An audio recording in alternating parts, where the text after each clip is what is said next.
¿Cómo les va? Bienvenidos. Hoy más que nunca la frase es la adecuada, la correcta. Estamos en este espacio para hablar de decisiones que toman nuestros gobernantes y que impactan en nuestros bolsillos. Argentina vuelve al Fondo Monetario Internacional. Anuncio del presidente de la Nación, Mauricio Macri, que hoy genera noticia en todo el mundo.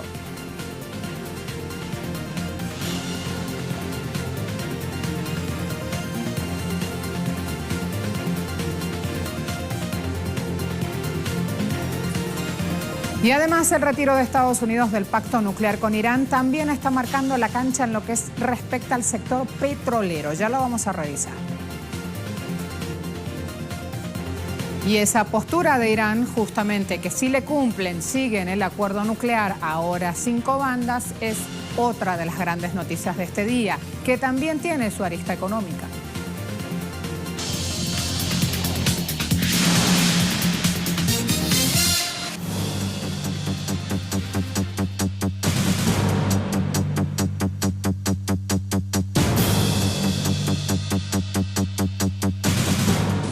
Hace minutos hablé con Christine Lagarde, su directora, y nos confirmó que vamos a arrancar hoy mismo a trabajar en un acuerdo.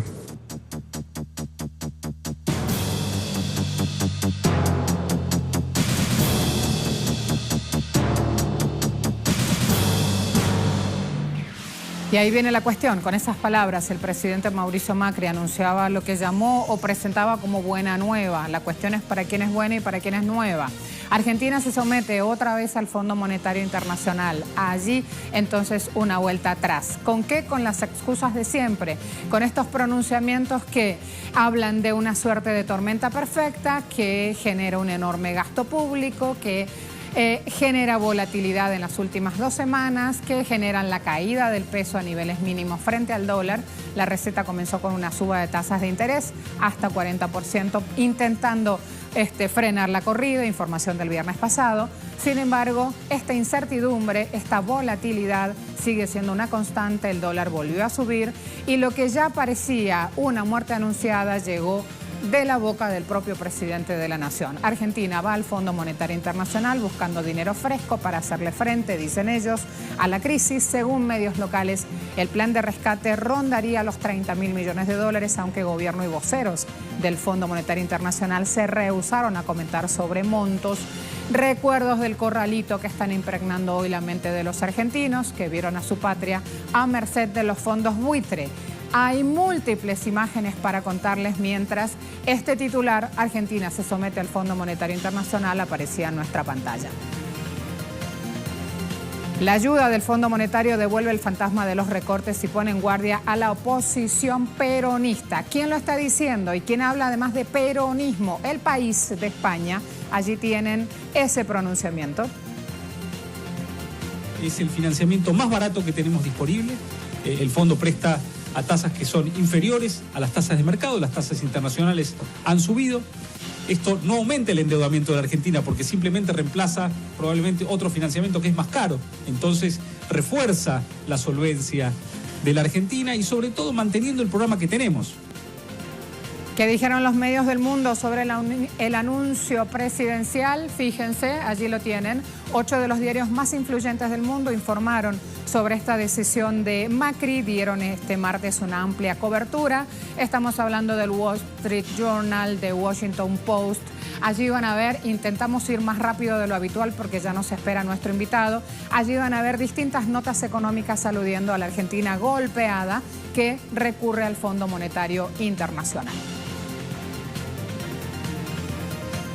Habla Macri para dar explicaciones. Dólar sube a 23.40, dice Luis Pablo. Anunciaron que vendría una lluvia de inversiones. Hay solo fuga de capitales. Dijeron que no había programa con el fondo. Volvemos a depender del fondo. Prometieron que la inflación bajaba. No para de subir. Y el interrogante en el aire. ¿Y seguís creyendo?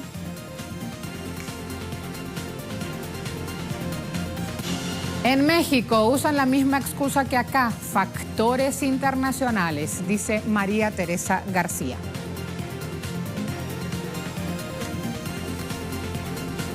En 2001, un presidente mediocre sacó una reforma laboral esclavista. Le robó 13% del salario a los jubilados, destruyó aparato productivo, contrajo deuda impagable, negoció con el Fondo Monetario Internacional y terminó huyendo como una rata. Cualquier parecido con Macri no es casual. Terrible, quédense con ese titular allí. Renunció de la Rúa. Fíjense allí la imagen y esta idea que está instalada hoy por hoy en el inconsciente argentino justamente a raíz de los hechos. Nos acompaña a esta hora nuestro invitado. Con esta imagen nos quedamos para ir justamente a indagar, a seguir buscando hechos económicos y lecturas económicas. Andrés Aciaín está con nosotros, es economista, es director del Centro de Estudios Económicos y Sociales Scalabrini Ortiz, es profesor de la UBA, de la UNDAV, de FUPE y una cátedra en especial que está en mi corazón, que es la Cátedra Jauretche. Andrés, bienvenido, ¿cómo te va? Hay una frase que es fundamental: siembra timba y cosecharás corridas, y así pasó, así que empecemos a develar las claves. Sí, así es, digamos, el gobierno de Mauricio Macri implementó un plan económico que tiene dos patas muy inestables. Una pata es el endeudamiento externo del Estado y la otra pata es una política de atracción de capitales especulativos mediante el cebo, de darle grandes ganancias financieras en un corto plazo, que obviamente es, yo denomino una timba financiera. Los argentinos la llamábamos bicicleta financiera.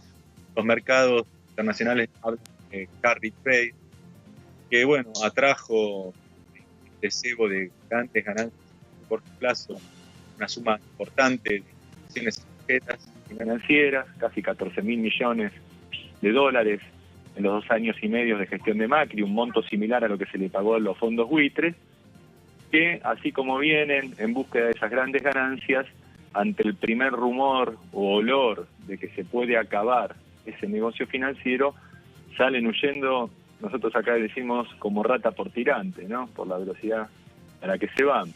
Y es lo que empezó a pasar hace unas semanas y que dejó a la economía argentina en una situación de total vulnerabilidad.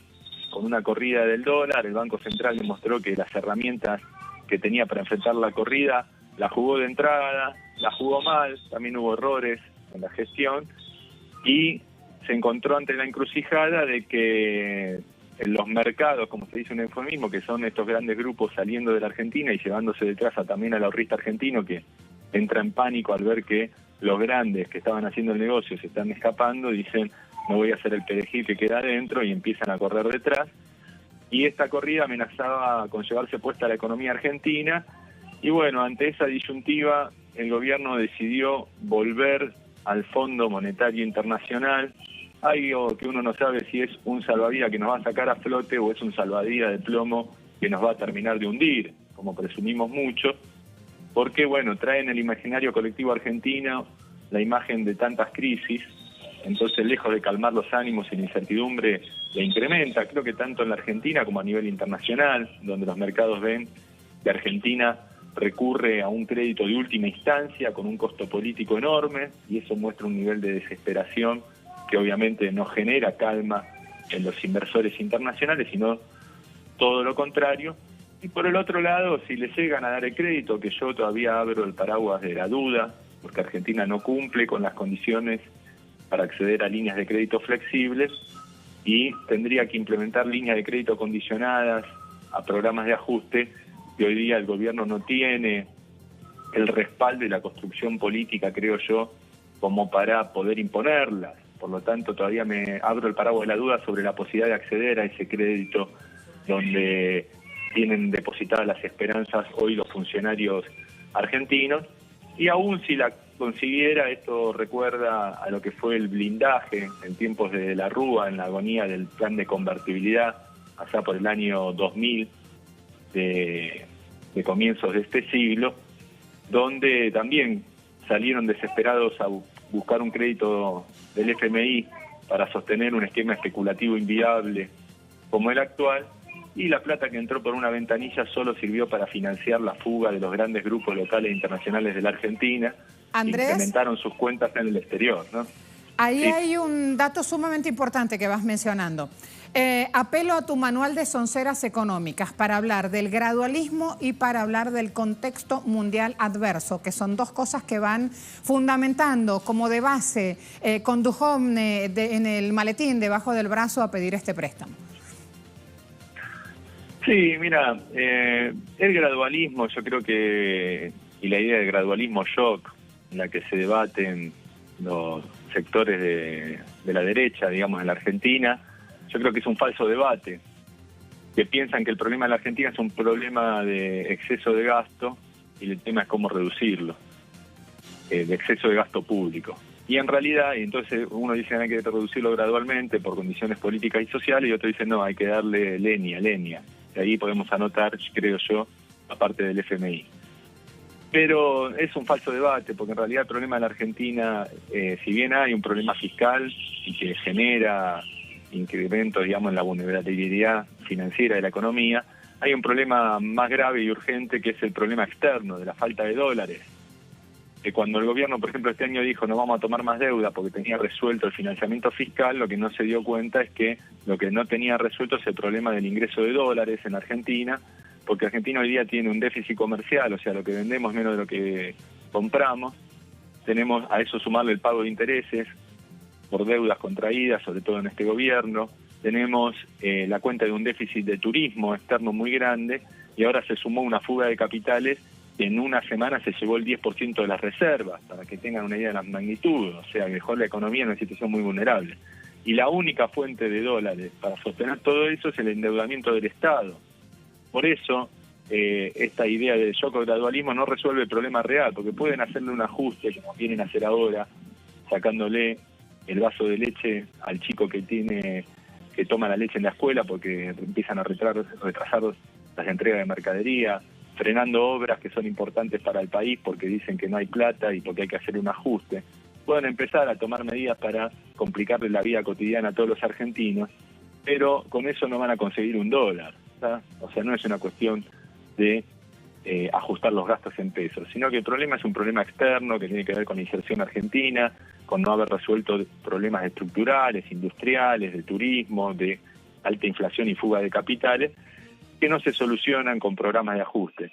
Y lamentablemente el FMI va a imponer un programa de ajuste para dar los créditos, creo yo, casi con seguridad, y yo lo veo inviable desde el punto de vista social y político. Hoy el gobierno no tiene la capacidad de llevar adelante, y la sociedad argentina no está dispuesta a aguantar semejante programa económico porque no le ve el sentido. Realmente la experiencia ha visto que este tipo de créditos no son para mejorar la calidad de vida de los argentinos, sino que entra la plata por una ventanilla y se la llevan los grupos locales e internacionales a sus cuentas en el exterior por la otra, y lo único que le dejan a los argentinos es de regalito una deuda externa que se vuelve después impagable. ¿Hay cómo regular justamente el bolsillo de los poderosos, Andrés?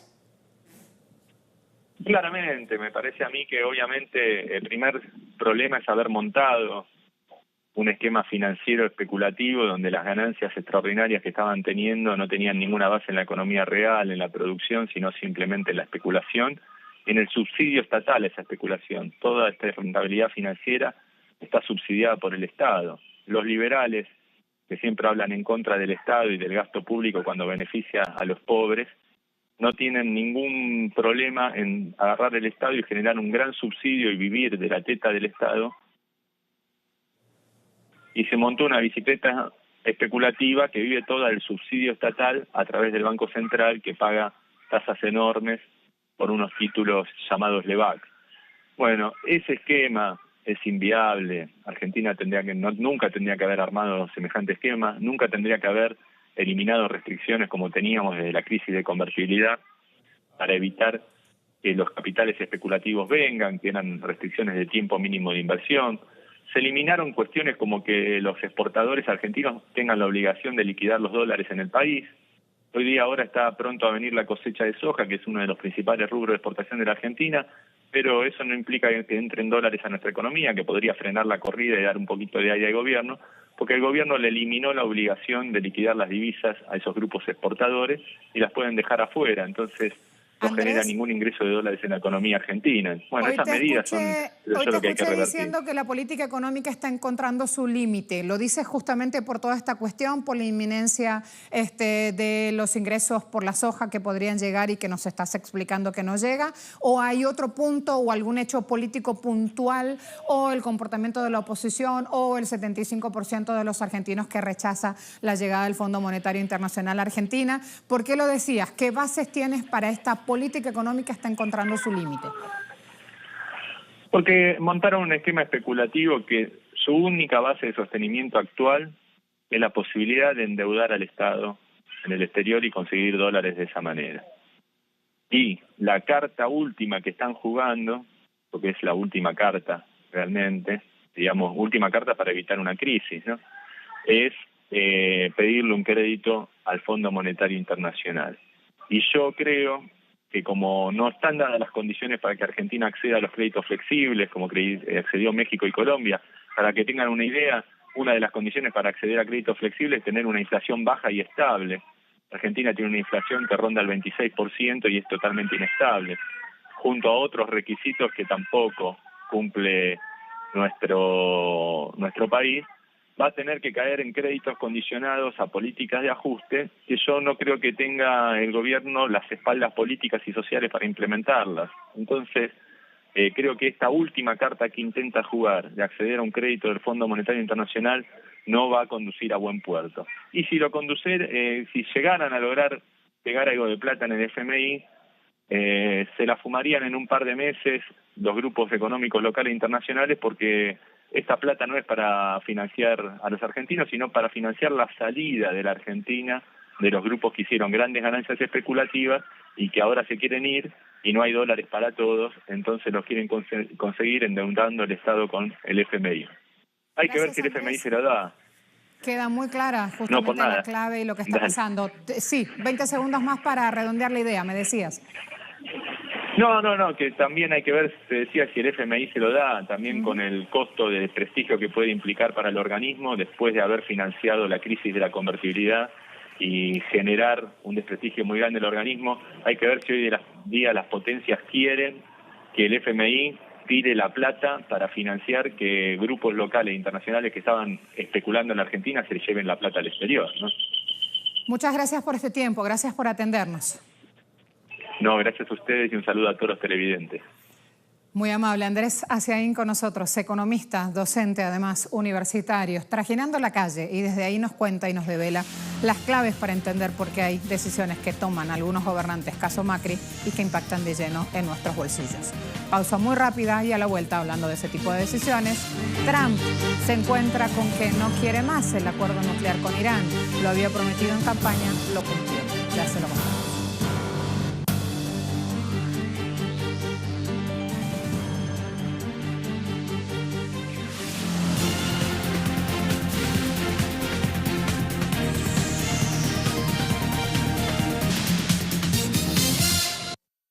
Uber presentó su prototipo de taxi aéreo eléctrico que iniciará sus pruebas en 2020 en Estados Unidos y Dubái, y se estima que su servicio comercial arranque a partir de 2028. Según la compañía de transporte, el viaje en coche entre la Marina de San Francisco y el centro de San José en Estados Unidos, que supone hoy día 2 horas de viaje en auto, se verá reducido a 15 minutos con el servicio del taxi aéreo eléctrico, por un coste inicial de $129 por trayecto. A largo plazo, la meta de Uber es reducir el costo de ese viaje a $20. Uber aplica los mismos cálculos a un recorrido entre el centro de Sao Paulo y los suburbios en Campinas, Brasil. En este caso, el viaje se reduciría de 2 horas y 10 minutos en auto a 18 minutos con el taxi aéreo, que costaría inicialmente $153. Uber necesitará invertir entre 10 y 20 millones de dólares para la construcción de una unidad de demostración y requerirá entre 150 y 300 millones de dólares para afrontar los costes de certificación y la compra de equipos para la producción inicial. Boeing podría perder unos $20.000 millones por la salida de Estados Unidos del programa nuclear iraní. El gigante estadounidense mantiene contratos por ese monto con compañías aéreas del país persa. Tras el anuncio de Trump, El Departamento del Tesoro de Estados Unidos, que controla las licencias de exportación, informó que Washington no permitirá las exportaciones de aviones comerciales de pasajeros, piezas y servicios a Irán por un periodo de 90 días. Pero Boeing no es la única compañía que puede verse afectada. De acuerdo con Reuters, tan solo Iran Air realizó un pedido de compra de 100 aviones de pasajeros a Airbus y de 20 a la compañía franco-italiana ATR. Todas estas transacciones dependen de las licencias de Washington por el uso de las partes fabricadas en Estados Unidos.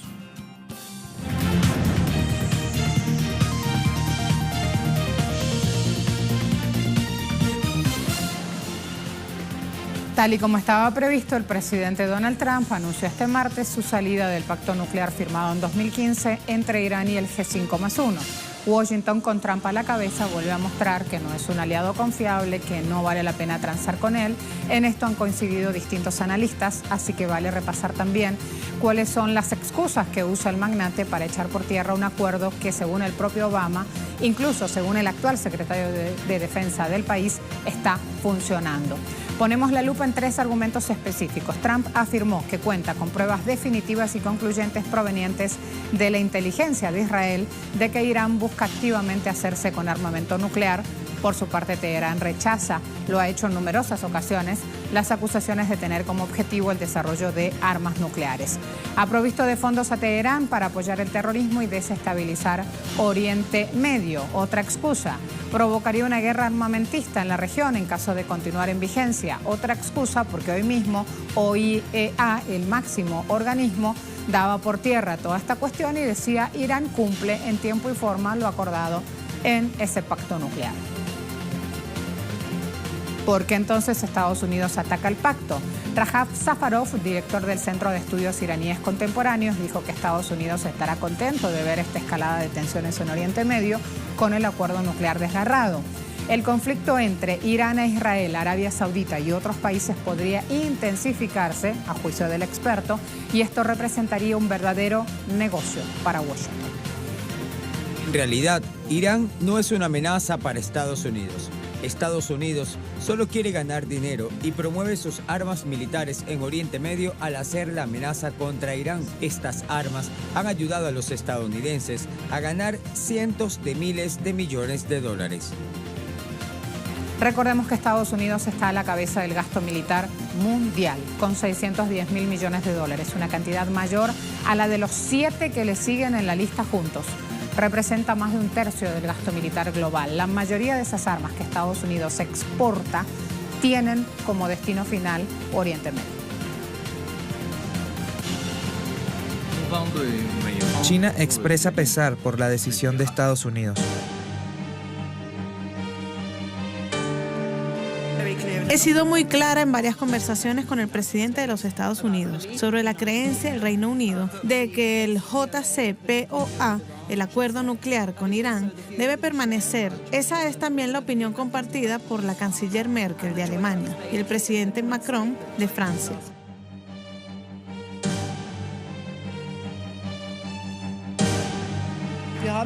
Tomamos nota de la retirada de Estados Unidos del acuerdo nuclear de Irán con pesar y preocupación. Pese a ello, seguiremos comprometidos con este tratado.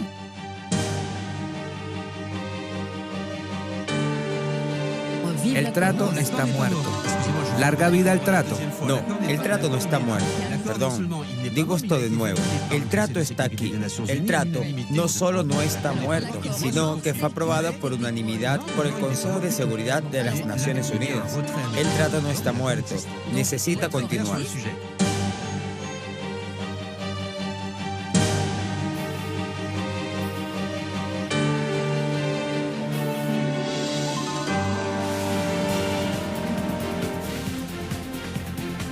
Vieron ese fallido ahí, ¿no? Luego de retirarse del acuerdo nuclear, Trump anunció una mayor escalada de sanciones contra el país iraní. Desde la Casa Blanca dicen que este proceso de reanudación de medidas económicas, sanciones contra Irán, se hará inmediatamente. Restricciones reanudadas estarán dirigidas contra sectores energético, petroquímico y financiero. Inicia a partir de ahora un pulso, y ya no solamente entre Estados Unidos e Irán, sino entre con los hasta hace nada aliados, entiéndase, Unión Europea y todos aquellos países que apoyan el pacto y que tras la retirada de sanciones contra Irán decidieron ya instalarse en suelo de ese país. Washington amenazó con que cualquier país que ayude a Irán en su programa nuclear también deberá afrontar duras sanciones. O sea que ahí hay una lista larga de países que ya tienen sus intereses puestos, ya están trabajando en suelo iraní y que ahora también tienen que irse. Coinciden los expertos en que las acciones de Trump podrían causar graves problemas económicos entonces a aliados europeos de Washington, ya que ellos están interesados en el marco petrolero iraní y listos para invertir en la economía de la República Islámica. Un caso de ellos es el gas iraní, alternativa al gas ruso. Recuerden, los europeos estaban muy interesados en ese mercado, así que vamos a ver qué oportunidades se aparecen ahora, buscando fortalecer competencia para lograr precios cómodos. Además, hay que decir que desde Irán, Hassan Rouhani ha sido muy claro, ha dicho que se mantiene dentro del acuerdo pese a la retirada de Estados Unidos y que seguirá siendo de esa forma si el resto de los firmantes del pacto, Rusia, China, Reino Unido, Francia y Alemania, garantizan sus intereses.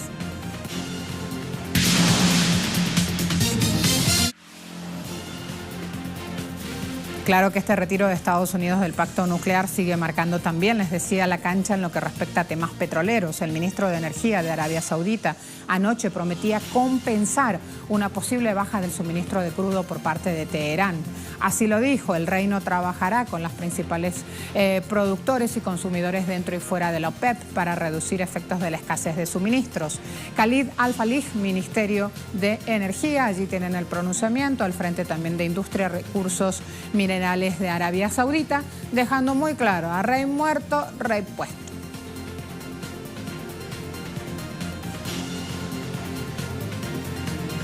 Alza marcada por el retiro de Estados Unidos de este pacto, decíamos. Brent 77,02 el barril, subiendo 1,82. WTI parado en 71,10. Siempre dólares, siempre el barril. OPEP 72,12 dólares el barril, perdiendo 33 centavos. Han tenido hoy un panorama muy amplio de aquellas grandes decisiones que se han tomado desde lo político y que impactan de manera muy clara y expresa y nos hacen pagar en el ámbito económico. A todos muchas gracias, sigan en nuestra sintonía.